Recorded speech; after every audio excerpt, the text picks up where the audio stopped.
Tekrar herkese merhaba. IBM Türkiye Strateji Lideri, IBM bünyesinde matematiksel analiz çözümlerinin yanı sıra IoT ve yapay zeka konularına çalışma yürüten Sayın Nicholas Anderson'ı yapay zeka konusunda iş dünyasında alınan derslerin eğitime uygulanması başlıklı konuşması için kürsüye davet ediyorum.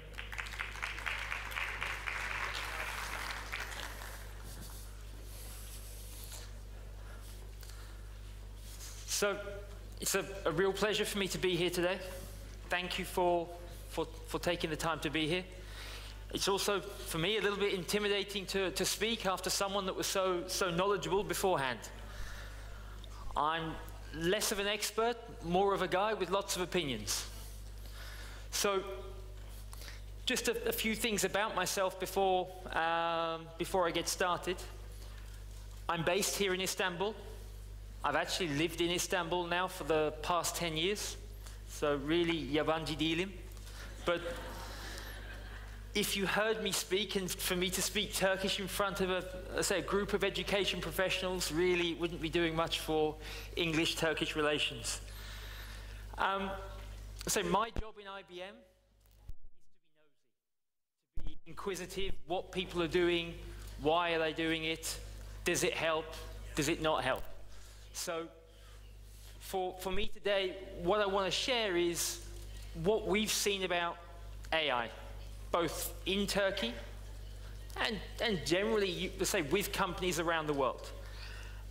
And what I want to start off with AI is that there are two letters that spark many different emotions in different people. Some people it's hope, some people it's fear. Some people are, let's say, led by what they see in movies and think that that's what AI will end up being. Where is the reality? Maybe somewhere in the middle, maybe nowhere near any of it. So what I would start out by saying, and Conrad mentioned before, I like the word tool. AI is a set of tools. No different to other tools that we use on a daily basis. It's just that it has a lot of, let's say, marketing, hype, PR that comes with it. Now, some of that is justified, and we'll talk about where the opportunity is, both from our day-to-day lives and where I think it may help in education.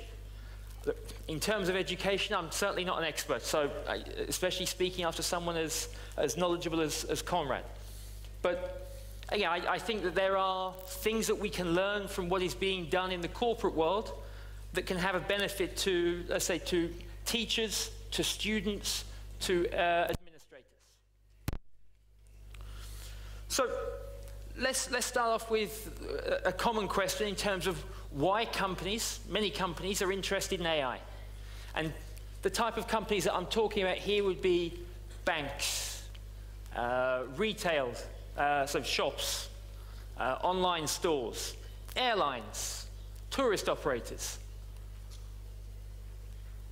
What they want to know is that they want to know about you. Now, I'm a big sports fan. I don't like Liverpool so much, but this is a ridiculous picture and I thought it was funny. And the way that we look stuff up today, and my kids are an example, is that if they don't know it, they Google it. But what companies want to understand is that they want to understand specifically about us as individuals. They want to offer a personalized service. Why? Because that means that they can generate more revenue from you. Currently, the way that they work is that they segment people based upon gender groups, age groups, marital status, occupation, education. And then they make targeted interactions with us based on those. But they're flawed. And we want something more personalized so that when people reach out to us, or when customers reach out to us, it's relevant. Let me give you an example. So I was sitting at my desk a few days ago, and I get a call. On the other line, it's someone in a call center someone speaking to me in Turkish, which is not going to go well. And their first question was whether I was interested in a green card. Now, just by looking at my name, again, am I the best person to target? Yeah, maybe not. So, again, where it's done from is that they've looked at maybe that I work for a certain type of company and that it's easier for me to move. But it's not personalized for me. Someone going down a list of potential candidates. So, where AI has the potential, okay, for companies is that as companies collect data on us, and they've got a lot, they can then start to specifically target us on what we are really interested in. So AI is a tool set that basically, for me, allows companies to trawl through huge amounts of data and then interact with us in a medium that we find the most acceptable. So, what I want to talk about is, as corporations have started to implement AI, what are the things that they've learned? What are the things that they had to consider when they were looking at these type of solutions? Because, again, there are many different things that, again, we can say, let's start with AI. Okay, but where do we start? How do we start? The first and main thing I want anyone to take away from is that AI is nothing without data. You could have the smartest AI model, but if you don't have the, let's say, the right data, and when I mean right data, I'm talking it needs to be clean. It needs to be up to date. So there have to be controls about, let's say, the versions of data. It has to be secure. If you don't have that level of data, and also the, let's say, varied amounts of data, usually when we talk about data, think of a spreadsheet. We have rows and columns. And that's how companies used to analyze information before. But really, data is much more than that now. Data is my picture. Data is a video that I put up on social media. So all this type of information, data is posts that I put on LinkedIn. All these pieces of information can be correlated together to build a profile about how a company may want to interact with me. So when you're looking to use AI, you also need to identify, do I have the data, the right type of data, to, let's say, to achieve a successful implementation. And what I mean by that, and we'll come to use case in a second. But for example, if I wanted to do, if I wanted to use AI to personalize learning for each child in my class, I would need to have data based upon their performance across maybe different subjects with different types of learning activities, and look at how they actually scored in those different interactions. Maybe I'd also need data in terms of activities that they've been doing outside of school.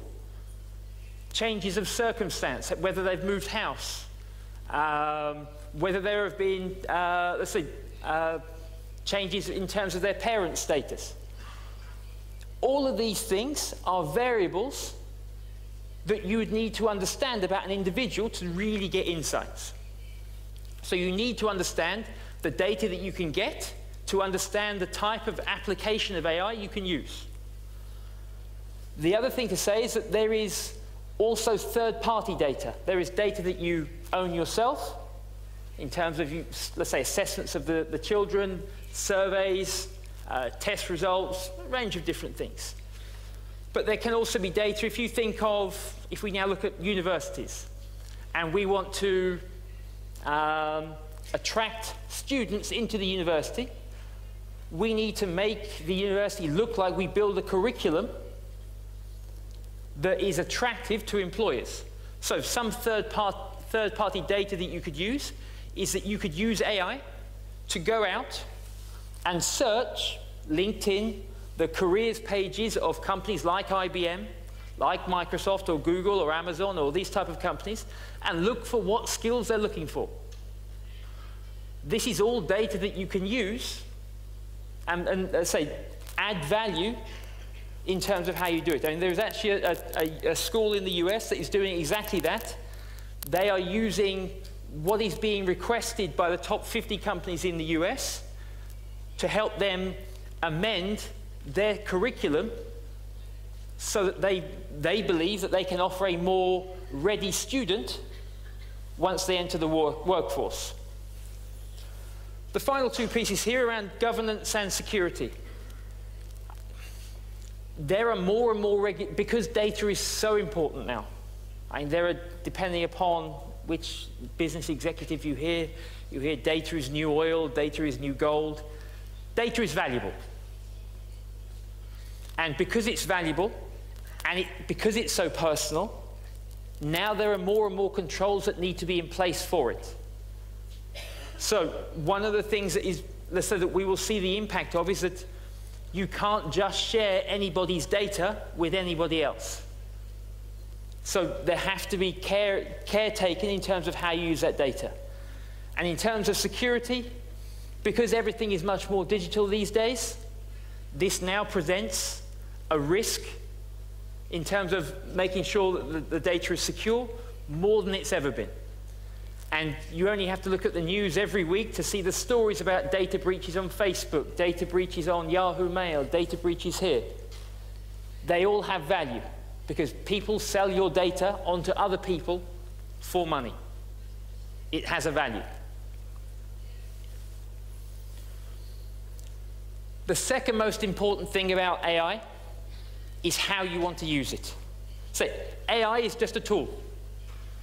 Saying I'm going to use AI,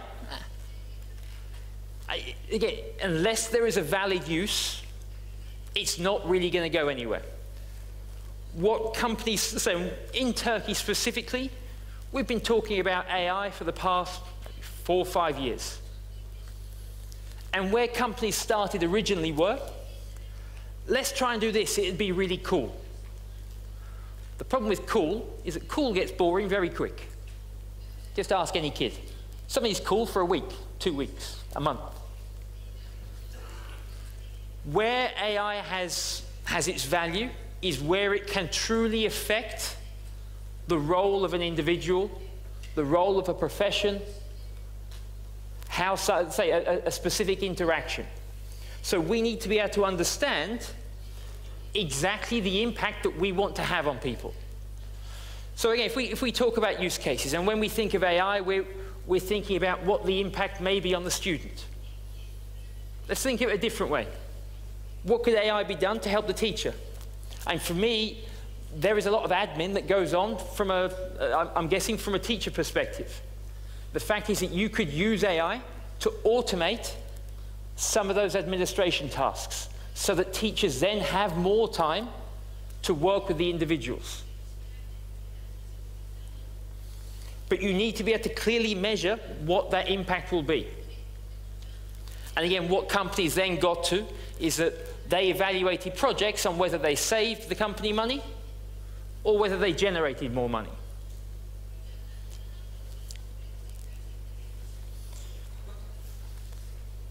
Thirdly, this is about mindset. And we get into some things that I also, Conrad touched on in some ways that I share, which is the first two, let's say the first one was a technical point of view. The use case, again, human interaction.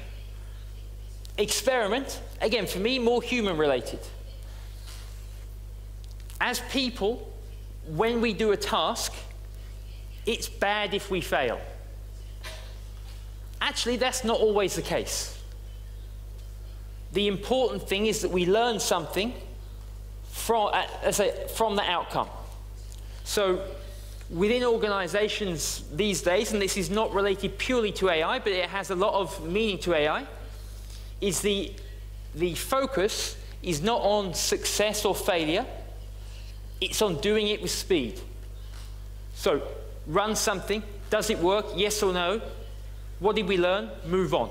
Improve. So there has to be a mindset change in terms of how we use these technologies. Not every time that we use AI is it going to be the most valuable interaction. But what can we learn from it? How can we improve? It's a process. And it needs to be evaluated honestly so that we get benefit. Not evaluated so that I don't look bad in front of my peers or I don't look bad in front of my boss. Of course, there is always going to be that element being there. But as I say, with newer digital technologies, the importance is bringing this, let's say, these developments as quickly as possible to people, and we use the term minimum viable product. We don't try and create something perfect. We create something that can prove a point where people can understand the benefit. Does it provide that benefit? Yes or no? Move on. The next point, also people related. With AI, you could have all the data you need. You could have picked a great use case. You can understand the benefit. But if you then don't have a culture in place within your organization to want to use it properly, it will also fail. One of the biggest reasons that IT projects fail in Turkey as well as anywhere else is basically about how that, let's say, project gets adopted, because people are scared of it. People don't fully understand it. People just don't want it. So in order to make use of AI, there needs to be a culture of acceptance in terms of what we will allow. And we'll come on to some use cases, and for me there's an interesting point about AI as we move on, is that we're not limited today in AI use cases technologically. I also don't think we're actually limited from a skills point of view. Where we become limited is what we will allow socially or what we allow from a regulation point of view. And I'll come to that in a second.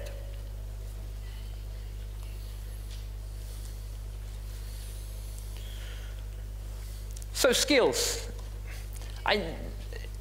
Again, what I would say about this from a corporate perspective is that there's a big fear that we didn't have enough relevant skills in Turkey to be able to act on AI.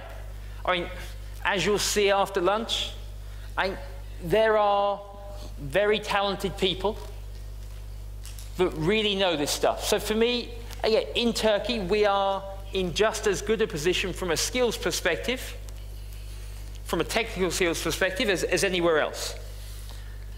The interesting thing for me, that I think often gets overlooked, and again, this goes back also to something Conrad said, is that when we look at AI, or these type of things, you almost want to look at it back to front. What do I want the world to look like, or what do I want this process to look like once I've finished? And so what we find that we need more skills of are more creative people, just as well as technological people. People that can understand how the interaction will really work, what we really want to happen as people. And if you look at the success of these, technologically they're great. But where the value is on these is around the experience we have from using it, because it's so simple, because it's so convenient, because it matches the way that we work or that we live. And this is what companies are looking at. How do we design solutions with AI with the maximum user experience? And to give a point, we have some services organizations within IBM. There are more designers and user experience consultants in IBM Turkey than there are data scientists. Now, I'm not saying that's the norm. I'm not saying it's the way that it has to be. But that also gives you some perspective. It's not all about technical skills. If someone's not technically gifted, if someone's creative, they have a role in the future, and maybe just as important as those that are brilliant coders. And yeah, I think the other thing to say that's out there is that because of, let's say, I know what school was like in the UK. I didn't go to a great school. I wasn't a great student either. If I look at the Turkish education system and what my kids are learning, they come out of the system far better prepared from a skill set point of view than I believe that I did, or I see my brothers and sisters coming out of school. So there are skills that are out there, and for me, it's just a case of identifying the additional training needs that they may need on top to do a specific job. So what I want to give you now is some examples about how companies use AI. So I'm going to run a couple of videos, say a couple of minutes in length, one maybe 30 seconds in length. Again, I'll give an overview in terms of afterwards, but what I really want to show is just a sense of how companies, and some of these are also education related, how they're using AI. And while you're watching, also I say what I want you to also consider is not just the role of technology in this, but how important the experience is for the people that get usage. So the first example we're going to see is actually a university in Australia. So this is an application that they've developed, a mobile application, for the students to use to help them manage their workload, their daily lives within the university. Innovation is thinking about our customer and then what we do for the customer and finding ways to improve it. So Genie is exciting because it's an area that the university gets to play in emergent tech, and it's our personalised digital assistant. The future is where we are going to live the rest of our lives, and we need to build the best version of it. Genie inverts the equation from supply to demand, meeting the students where they are in their own lives, and engaging with them in a way that is intuitive and inspiring. So we've worked really hard to broach that gap between the human and the digital, so that every interaction with Genie feels as natural, as comfortable, as authentic as possible. Our designers and our developers have worked really hard to ensure that Genie doesn't just deliver the right information or action the right tasks, but hits the right note in every conversation and interaction.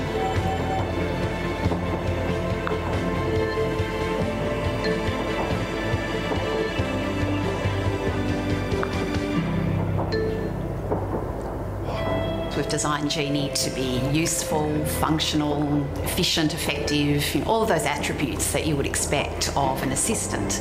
But our ambition's much greater than that. Our aim is for Genie to be capable of being a companion in digital form, a friend, if you like, that's always with you, always there for you.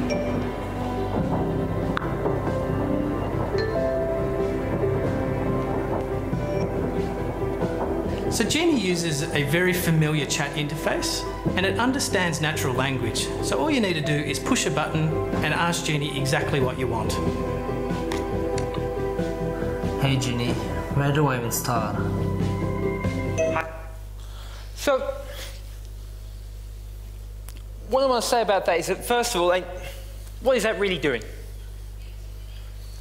First of all, it's bringing together a whole range of information that that student has to deal with. And what there was a study done in the US in terms of college dropouts. And one of the challenges they found is that they weren't able to get the information they needed when they were new.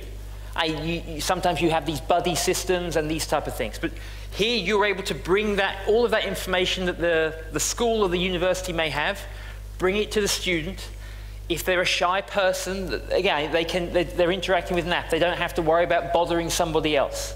So, again, as I mentioned, it meets the individual where they're at. In Turkey, if we look at the commercial, let's say in terms of corporations, there are chatbots that are out there now delivered by banks to handle your most common questions. There are chatbots out there for telecommunications companies.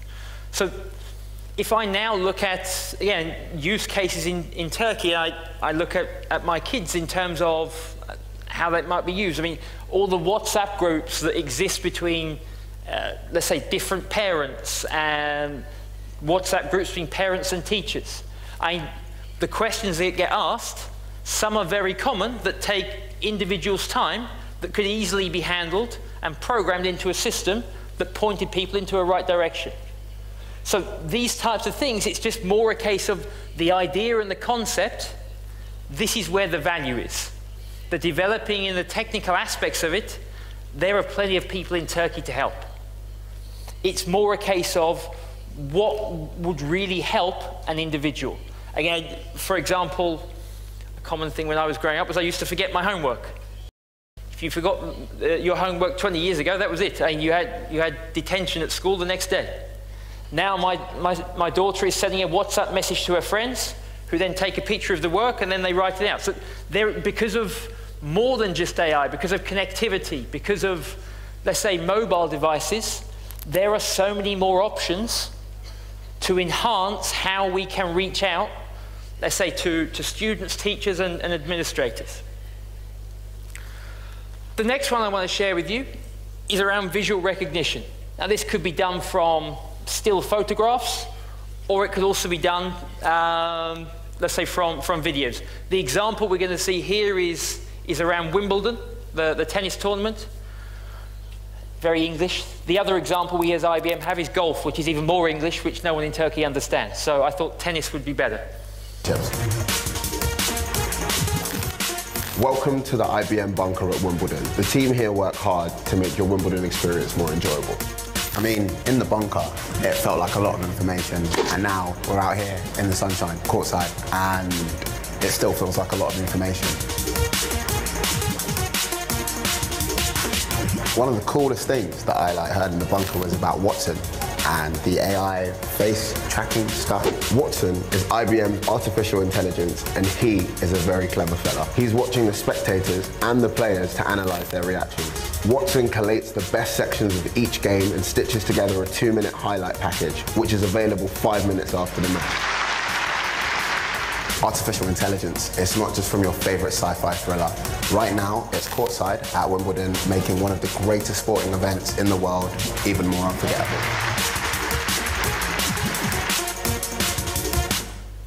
So, as we saw Conrad do some coding, and I can't do coding, earlier on, he was able to block out his face. So the program was able to sort of recognize Conrad's face and then place something over it. This is an extension of that technology, if you like, where the system has been trained to understand excitement in people.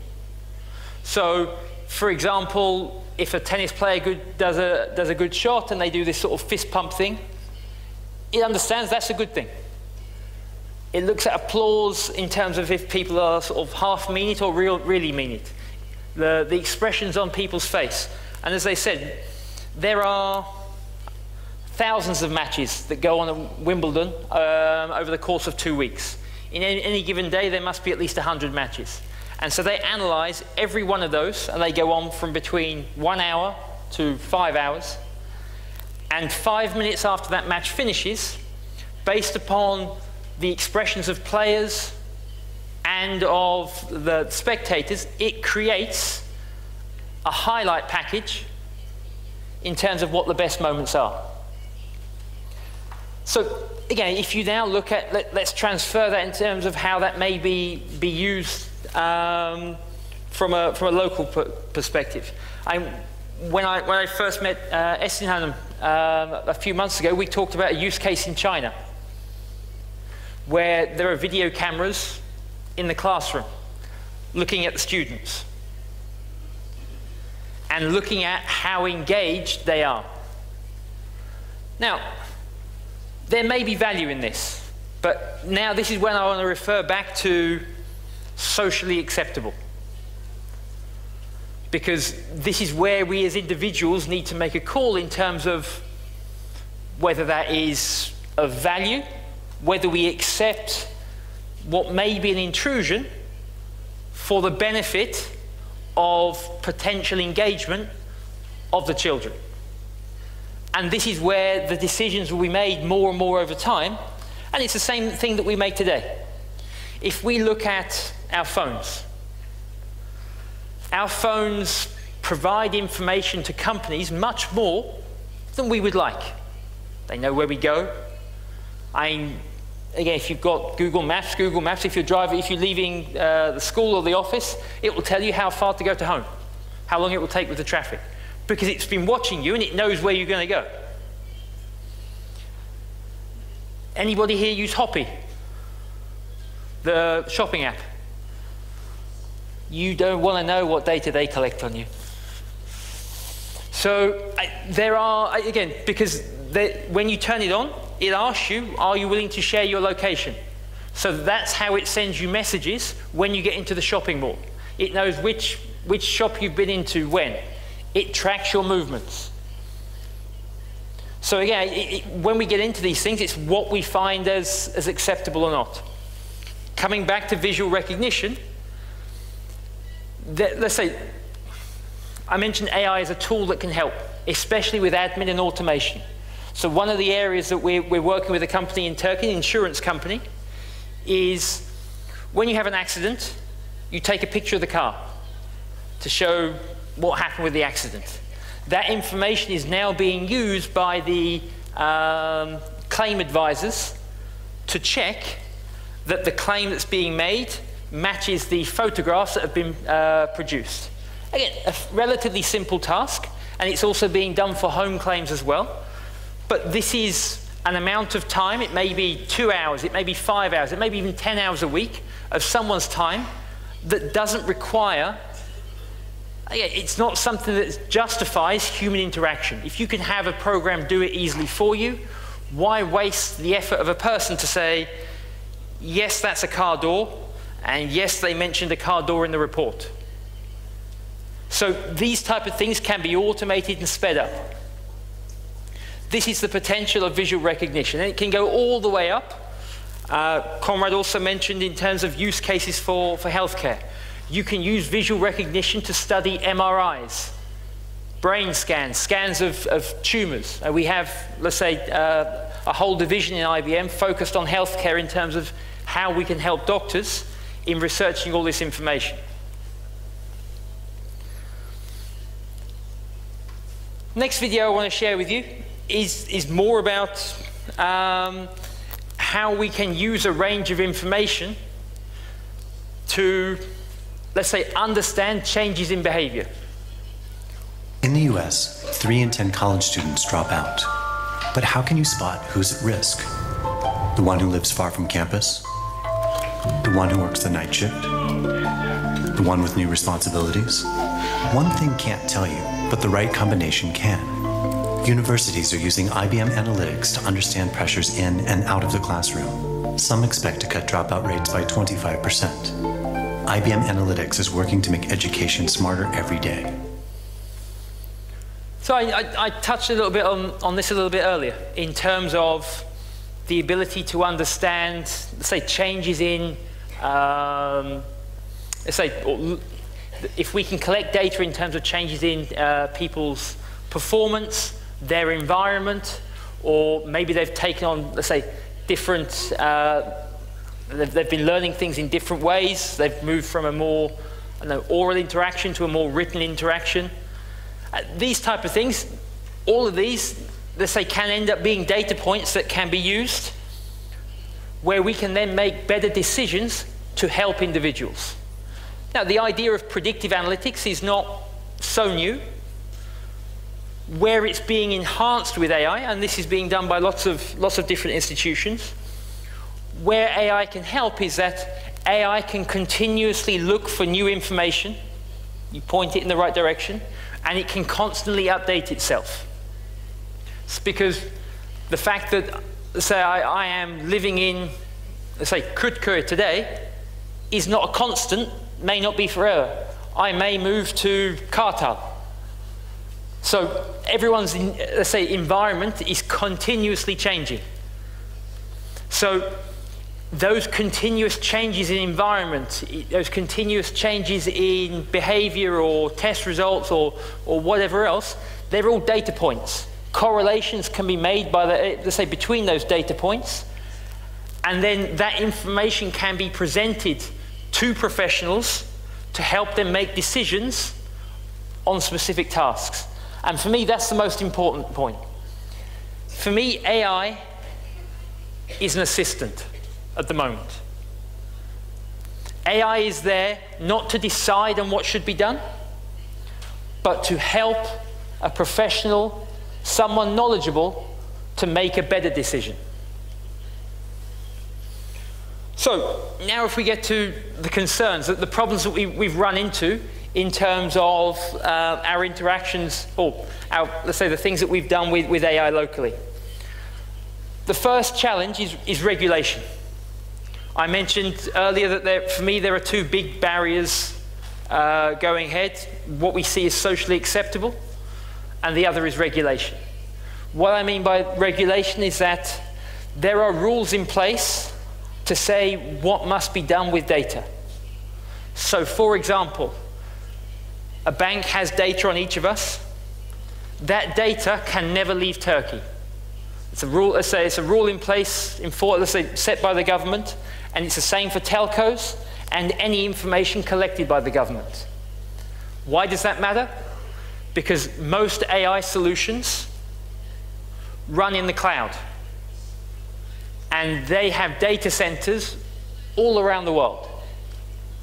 So there are implications in terms of what data you can make use of with AI based upon the regulations of the country that are set. And Turkey has regulations, to be honest. Other countries have similar regulations.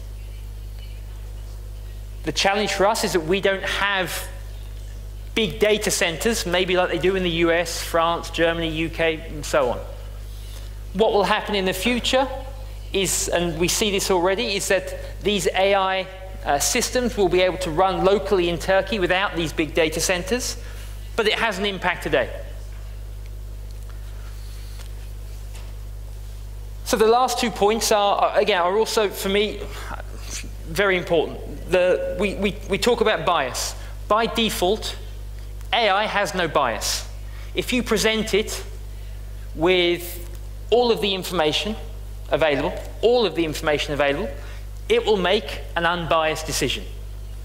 We as humans rarely make an unbiased decision because we were brought up a certain way.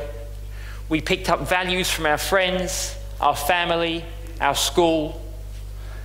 And these biases, sometimes big, sometimes small, they affect every decision we make.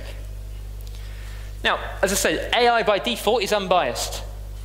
But if you feed it data that is biased, then it will give biased outcomes. That may be intentional, that may be unintentional. So let me give you an example where intentional is more malicious, but it can also be done unintentionally. For example, if you took all mortgage applications for the last 70 years, it would be biased against women. Because previously, men were applying for the mortgage. So they would be, based upon that volume of data, it would be more biased towards men than it would be to women. Not done intentionally, but that's the assumption, let's say, based on it having all the data, that's the decision that the system would lean towards. Now, you can program that out, and with AI, there are tools that are given to allow you to identify these biases and work with them. But again, you need to be aware of the data that's there. And then this leads to ethics. Doing the right thing. As I say, people are worried about AI, sometimes scared about AI. As I say, it's a tool. It can be used the right way, it can be used the wrong way. And that, again, is a people thing about how we choose to use a certain, let's say, tool or service or product. The example I give to people sometimes is, look, I could take a truck and I could drive it into a crowd of people like these guys did in France. Doesn't make trucks bad. It's just people using it for, let's say, bad purposes. AI could also be used in unethical ways. But AI, the responsibility sits with, let's say, the producers of the AI technology, but also of the users of the AI technology to make sure that it's used in a responsible way. So I want to, let me go back a second. So I've talked a lot about what I thought was interesting. Maybe it wasn't. When I met with Esin Hanım, I said maybe we can collect a few questions beforehand of the type of things that are on people's minds. And then from that, I can maybe answer a few things that people are really thinking about AI, rather than what I think is important to say. So let's sort of run down a few of these. So again, we touched on ethics before. For the first question, in terms of whether AI will decide if someone is obese or not, or if they're clever or if they're stupid or not. Look, AI will search a range of information. It will, let's say, its value is the breadth of information it can search, the links between data it can find, and it can present these to an individual, to a professional. Their job is to make the decision. It is not AI's job to decide anything. Maybe in 25 years from now, we're okay that AI decides something. I don't see it, but maybe. AI's role today is to present as much information as possible in a useful manner for an experience or for a professional to make a decision. So can AI be used to assess learning? For sure. I'd say, again, it's more a case of the important thing in terms of the data that you provide into AI is that it is consistent and reliable. If you provide consistent, reliable information into a tool, then, again, it's going to have value. The question is, specifically, what do you want to get out of it?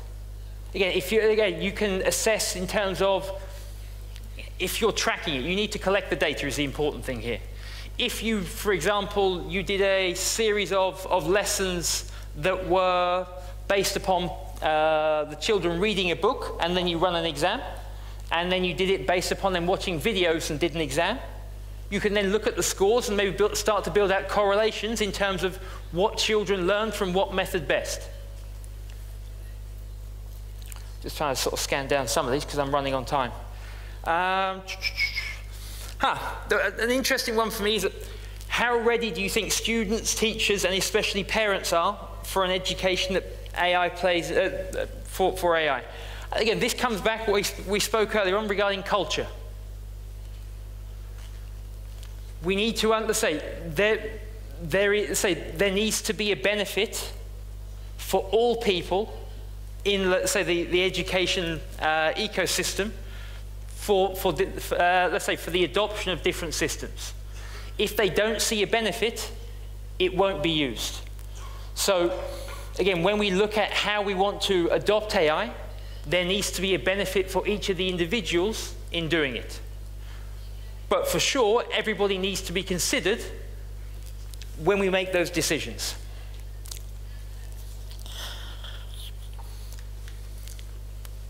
So, in terms of teaching and teachers, what do I see the impact being?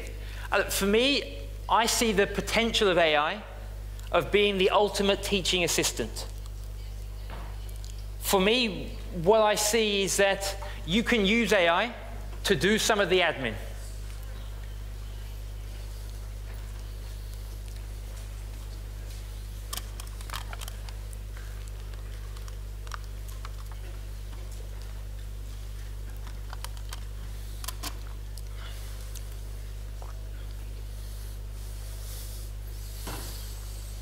Hoş geldin.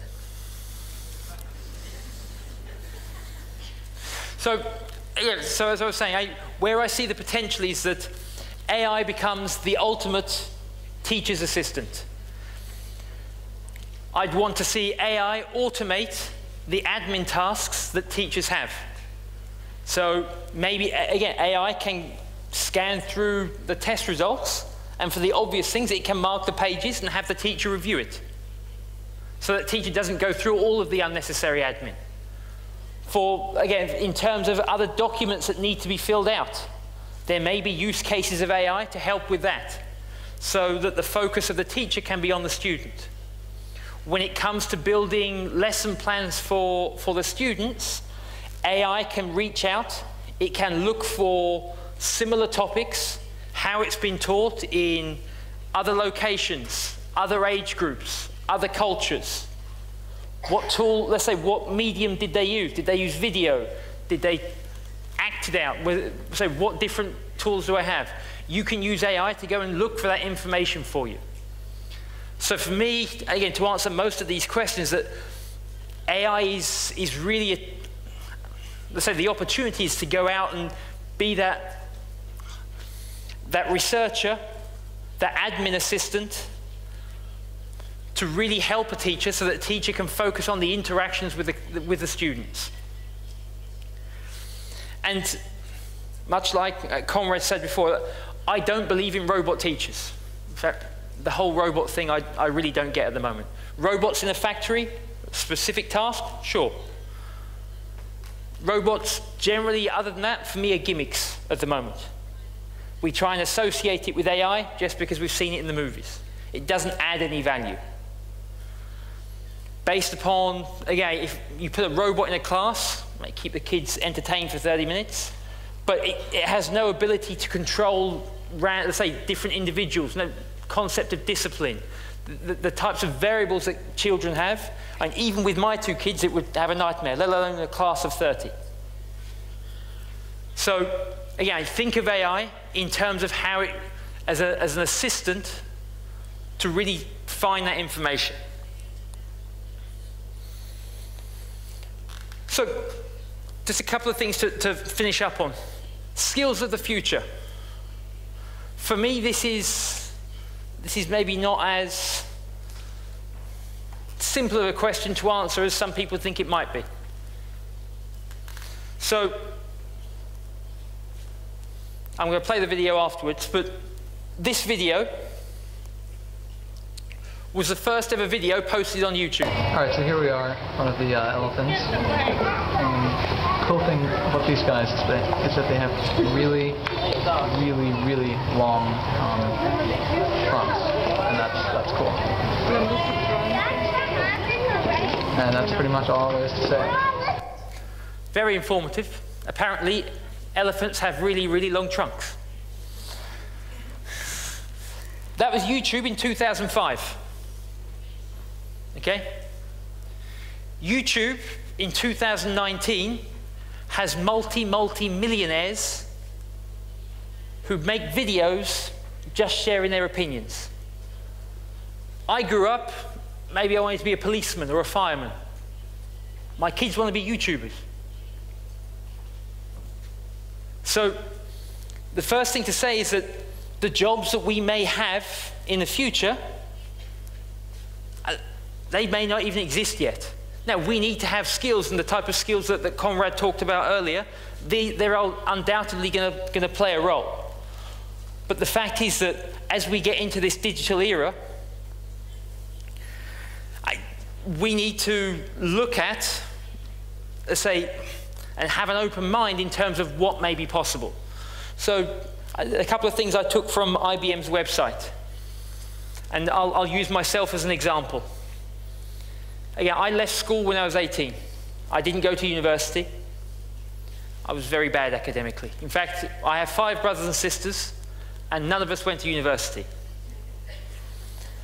But in the UK, there is a system where we have apprenticeships where we can learn in a different way. So, again, I think also in this era, there is more scope where we need to think about how we cover the people that are better in practice rather than academically. And so we're looking at, from an IBM perspective, in terms of working with organizations about these type of apprenticeships. Now, of course, there are, let's say, the STEM skills and everything else, and again, we see certain gaps, especially in things like data science, in networking, cybersecurity. And we see these things, and more, let's say, just as importantly, as I mentioned before, designers. Again, we get hooked on technology. One of the greatest needs we have in IBM are for more creative people from a design perspective. So these skills are also going to be valuable in the future.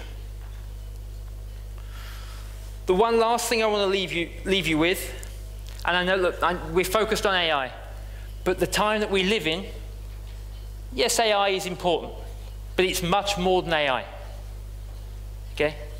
AI is nothing without data, and we're generating data from things, let's say, there is the concept of Internet of Things, so connected devices.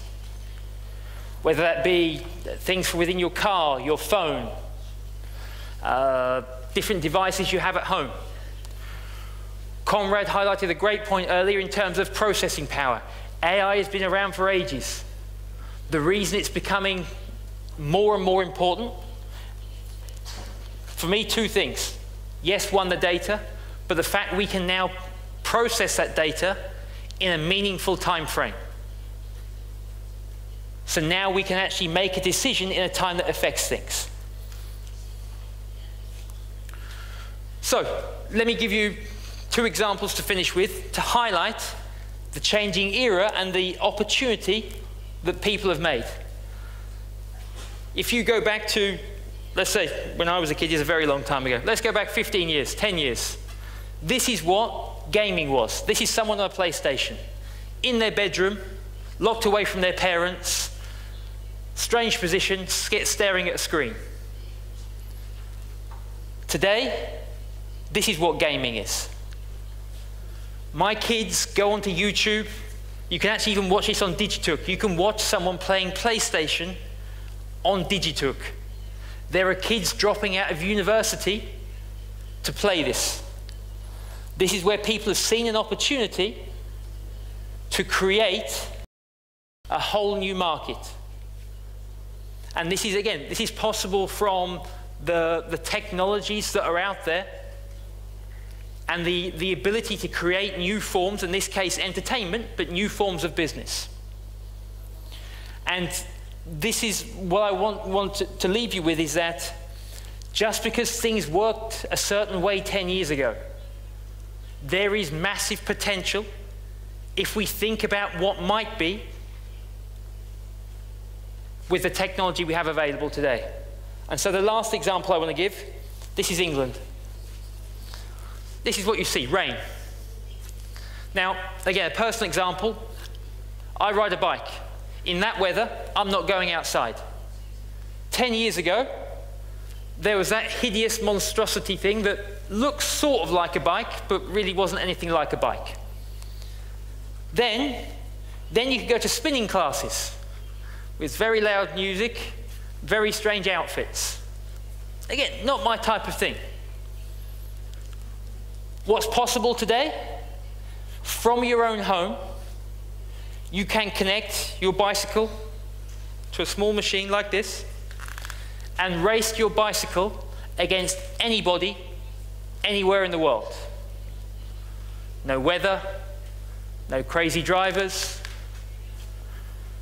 no dogs, which will tell you I crashed into a dog and broke my collarbone. So the fact is that this is a company, started up 4 years, they're worth over $1 billion now. They have 2 million people connecting to their site where people can go on and virtually race against anybody, anywhere in the world, completely changing the experience of a sport that was purely outdoor. So again, it's more what is possible, what do I want to achieve, because the technology is out there to do it. And that's the thing I want to leave you with, is that really the potential, again, if we look at, we can personalize learning for any child. The technology is out there. The skills are available in Turkey, in my perspective. It's just a case of whether we want to make it happen, whether we have the vision to go with it. But no robot teachers. Thank you.